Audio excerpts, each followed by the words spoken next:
RSS deal ആരോപണത്തിന് മറുപടിയുമായി Pinarayi Vijayan. VD. Satheesan ശുദ്ധ അസംബന്ധം പറയുന്ന ആളാണ്. വോട്ടിനായി രാഷ്ട്രീയ ചെറ്റത്തരം കാണിക്കുന്ന പാർട്ടിയല്ല CPIM. RSSന്റെ പ്രധാന ടാർഗറ്റ് താനായിരുന്നുവെന്നും പിണറായി വിജയൻ പറഞ്ഞു.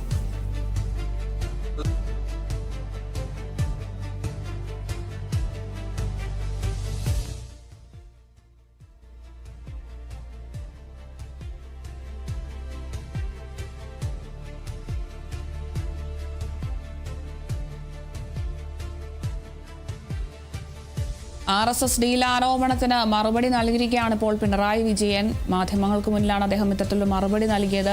വി.ഡി. സതീശൻ ശുദ്ധ അസംബന്ധം പറയുന്ന ആളാണെന്നാണ് പിണറായി വിജയൻ പ്രതികരിച്ചിരിക്കുന്നത്. വോട്ടിനായി രാഷ്ട്രീയ ചെറ്റത്തരം കാണിക്കുന്ന പാർട്ടിയല്ല CPIM എന്ന് അദ്ദേഹം പറയുന്നുണ്ട്. എന്തായാലും RSSന്റെ പ്രധാന ടാർഗറ്റ് താനായിരുന്നു എന്നാണ് ഇപ്പോൾ പിണറായി വിജയൻ ഇപ്പോൾ മാധ്യമങ്ങൾക്ക് മുന്നിൽ പറഞ്ഞിരിക്കുന്നത്.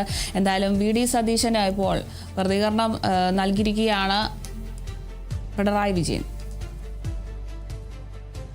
അത് ശുദ്ധ അസംബന്ധം പറയാൻ ഒരു മടിയും സതീശനും ഇല്ല എന്നുള്ളത് കാണിക്കുന്നത്. 1977 അവിടുത്തെ സ്ഥിതി എന്തായിരുന്നു എന്ന് അന്വേഷിച്ച് നോക്കണം. ആരായിരുന്നു RSSനെതിരെ അവിടെ ശക്തമായ നിലപാട് സ്വീകരിക്കുന്നത്?